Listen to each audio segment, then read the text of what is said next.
Farg'ona viloyat qo'riqlash boshqarmasining Quva tumanidagi yangi binosi foydalanishga topshirildi. Tantanali marosimda viloyat hokimi Xayrullo Bozorov, viloyat huquqni muhofaza qiluvchi idoralar rahbarlari, viloyat qo'riqlash boshqarmasi mas'ullari, tuman qo'riqlash bo'limi shaxsiy tarkibi hamda faxriylar ishtirok etdi. Tadbirda viloyat hokimi so'nggi yillarda barcha sohalarda bo'lgani kabi qo'riqlash xizmatiga ham katta e'tibor qaratilib, sohani chinakam xalqchil va professional tuzilmaga aylantirish borasida keng ko'lamli ishlar bajarilgani, tizimga innovatsion yondashuvlar, raqamli texnologiyalar va ilm-fan yutuqlari joriy qilinib, fuqarolarning xonadonlarini va obyektlarini qo'riqlash hamda himoya qilish bo'yicha ilg'or xorijiy tajribalar yo'lga qo'yilayotganini qayd etdi.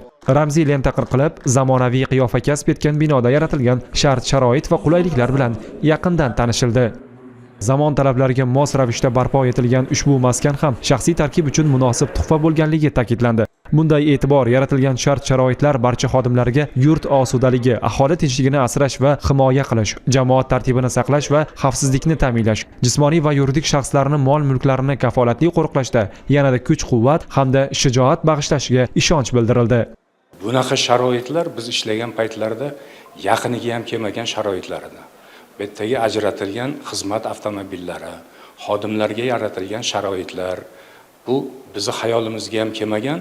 Ko'rib, biz juda ham bir rahbariyat, hokimiyat tomonidan bunchalik g'amxo'rlikka juda ham xursand bo'ldik.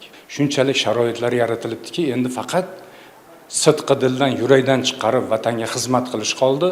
Muhtaram Prezidentimiz tomonidan qurolli kuchlarga qaratilgan alohida e'tibor hamda olib borilayotgan siyosatlari davomida bugun mana biz uchun yangi ma'muriy bino qurib bitkazilib foydalanishga topshirildi.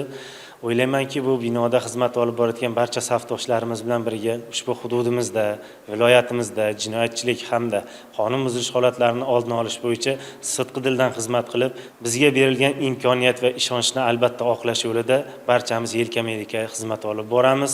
Tadbirda qo'riqlash bo'limlariga zamonaviy xizmat avtomobillari tantanali topshirildi.